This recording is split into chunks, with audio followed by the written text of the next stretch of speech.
دا پښتون ډیجیټل ګرانو کتونکو دا مهال ما سره جماعت اسلامي ضلعي امیر شاه حسین اډوکیټ موجود دی. دغه احتجاج چې مونځ هم په دغه چوک کې وشو، دغه مړ هم په دغه چوک کې دې وخت کې پروت دی، دغه واقعیات په کوم نظر ګوري او آینده به د دوی څه لایحه عمل وي؟ ډېره زیاته مننه چې د وخت راکولو. څه وایي چې دې واقعیات په کوم نظر؟ بسم الله الرحمن الرحیم. د ټولو اول خو ستاسو شکریه ادا کوم. دا ډېر افسوسناک واقعه ده.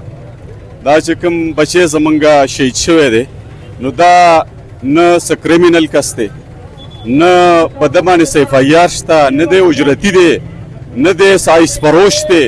دا د دې 400 یو معزز شهري دی او دی خپله باندې وکیل دی، د قانون محافظ دی، په قانون باندې پوهېږي.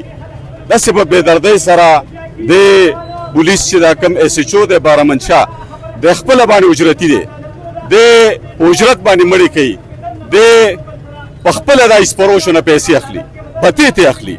دا یو کریمینل کس چې د هغه په وجه باندې دا ټول خاندان په غم کې اخته شو، په ماتم کې اخته شو او د هغې مشران د هغې نه پس یو ظلم یې دا وکړو چې زوی ونه ویشته، بیا د هغې نه پس یې دا خلک ګرفتار کړه او راوستل د په تاڼه کې بند کړه.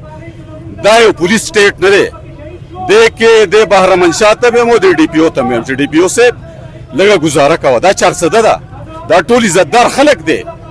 منګه د دې برپور مذمت کو او منګه دو مطالبه کړې وي.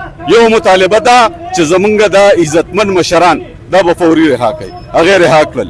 دویمه مطالبه زمونږ دا ده چې دا داسې لاوارثه کس نه دی، دا د جماعت اسلامي کارکون دی. موږ ته د هغه کردار معلوم دی، د هغه د مشرانو کردار معلوم دی. موږ د هغې تپوس کولی شو. موږ به د چوک کې ولاړ یو تر هغه وخته پورې چې د دې ایس ایچ او بهرمنشاه خلاف اف آی آر نه شوی. موږ دا احتجاج نه ختمو، موږ به دلته ولاړ یو. امیر صاحب کراس فایر اف آی آر کیږي او بل دا ده چې 2 کسه د پولیسو هم لګېدلي دي، نو دې ته په کوم دا موږ ته چې کوم رپورټ ستاري دا د بهرمنشاه په خپله ویشتي دي. د کراس د اف آی آر د کراس کولو لپاره دا په خپله باندې د ویشتي دي. موږ د دې جوډیشل انکوایري غواړو، د ډي پي او د پولیس په انتظامیې په دغه کې نه، په نگرانۍ کې نه، د ججز په نگرانۍ کې موږ د دې انکوایري غواړو چې شفاف انکوایري وکړي. دا چا دا کار کړی دی؟ د یو پرمن دغه باندې په کور باندې ورخیج ورځي په اجره باندې بغیر د څه دغه نه، مطلب یو کورنۍ ده، هغې کریمینل دي، څه جرم یې کړی، په کار ده چې ته جرګه و که نه دوی څه فیصله روانه وه یا ځمکې وي خبره وه؟ ډېر تفصیلات ما ته خپل هم پته نشته دی، خو دومره راته پته ده چې ډېر بې ګناه بې خطا پولیس چې کوم دی یو پولیسګردي کړې ده، یو ظلم یې کړی دی. او دا چې کوم ماشوم هلک چې هغه په خپله قانوندان دی هغې شهید کو بې ګناه بې خطا.